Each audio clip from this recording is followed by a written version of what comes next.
Hello Google, কেমন আছো? আমি ভালো আছি, ধন্যবাদ।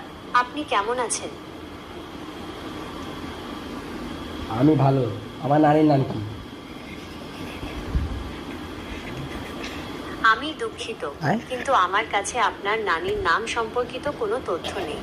আমি ব্যক্তিগত তথ্য সংরক্ষণ করি না। আপনি যদি আপনার নানির নাম জানতে চান, তাহলে আপনাকে পরিবারের অন্য কোনো সদস্যের কাছে জিজ্ঞাসা করতে হবে। আমার পরিবারের কেউ জানে না। ওহ, বুঝতে পারছি। এটা বেশ কঠিন পরিস্থিতি। যদি আপনার পরিবারের কেউই আপনার নানির নাম না জানেন, তাহলে নামটি জানার কয়েকটি উপায় আমি বলতে পারি। পুরনো পারিবারিক কাগজপত্র। আপনার পরিবারের পুরনো কোনো কাগজপত্র, যেমন বিয়ের আমন্ত্রণপত্র, জমির দলিল বা অন্য কোনো পুরনো চিঠিপত্র খুঁজে দেখতে পারেন।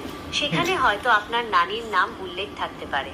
ছবি, পুরনো তাকে চিনতে পারেন এবং হ্যালো গুগল, আমার নানির নাম জানি না। তোমার নানির নাম কি? খেলা হবে আজকে। আমার তো নানি নেই, আমি তো একটা কম্পিউটার প্রোগ্রাম।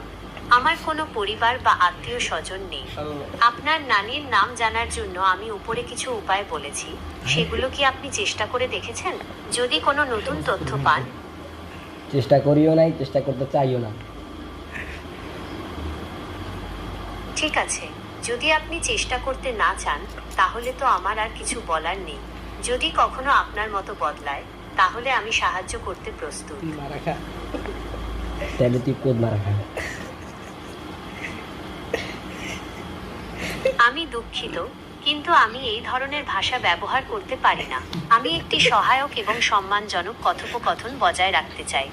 আপনি কি অন্য কিছু জানতে চান যা আমি আপনাকে সাহায্য করতে পারি? এটাই হলো তুই কোদ মারা খা। আমি দুঃখিত, কিন্তু আমি এই ধরনের ভাষা ব্যবহার করতে পারি না।